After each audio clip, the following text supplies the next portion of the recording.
Halo teman-teman, perkenalkan nama saya Novita Imelda Poli dengan NIM 22011140031 dari Fakultas Keguruan dan Ilmu Pendidikan Program Studi Pendidikan Guru Sekolah Dasar di Universitas Nusa Cendana Kupang.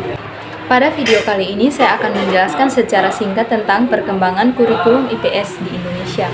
Pertama-tama teman-teman perlu kita ketahui bahwa ilmu pengetahuan sosial atau IPS ini merupakan suatu program pengajaran atau mata pelajaran yang mempelajari tentang kehidupan sosial, yang kajiannya itu mengintegrasikan pada ilmu-ilmu sosial seperti ilmu ekonomi, ilmu geografi, ilmu sejarah, dan ilmu sosiologi.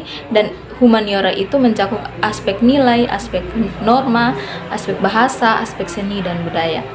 Selanjutnya, tujuan dari pendidikan ilmu pengetahuan sosial ini bertujuan agar membina peserta didik menjadi warga negara yang baik yang memiliki pengetahuan, keterampilan, dan kepedulian sosial yang berguna bagi dirinya sendiri, masyarakat, dan juga bangsa dan negara.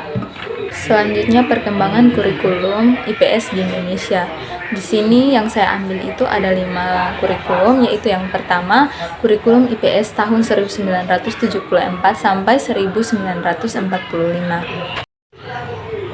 Pada tahun 1974 itu pada kurikulum SMP itu pendidikan ilmu pengetahuan sosial itu mencakup geografi, sejarah, dan ekonomi sebagai disiplin ilmu utama. Nah, sedangkan sosiologi, antropologi, dan politik itu sebagai pendamping.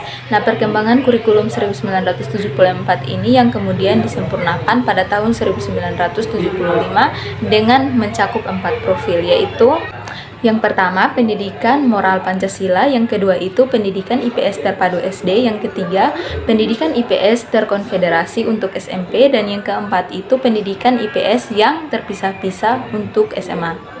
Selanjutnya, kurikulum IPS tahun 1984 sampai 1990. Nah, kurikulum 1984 ini sama dengan kurikulum 1974, yaitu nama IPS hanya digunakan pada mata pelajaran di jenjang sekolah menengah atas atau SMA yang sudah menggunakan disiplin ilmu itu sebagai pedoman mata pelajaran yang berdiri sendiri.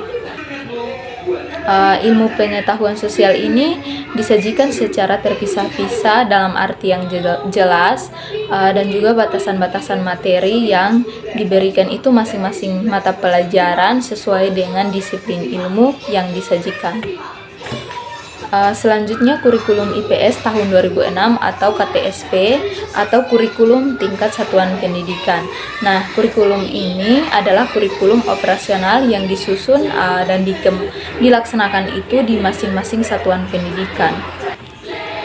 Yang selanjutnya yaitu kurikulum IPS tahun 2013 atau disebut kurikulum K13.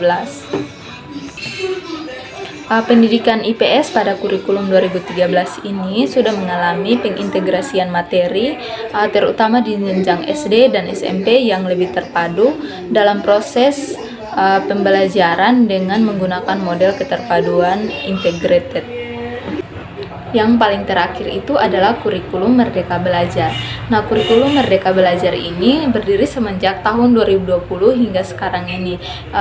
Kurikulum ini bertujuan untuk memberikan lebih banyak fleksibilitas kepada sekolah dan guru dalam merancang kurikulum yang sesuai dengan kebutuhan siswa. Nah, dalam konteks IPS ini berarti lebih banyak penekanan pada pembelajaran berbasis proyek. Sekian video singkat yang saya bawakan kepada kita semua.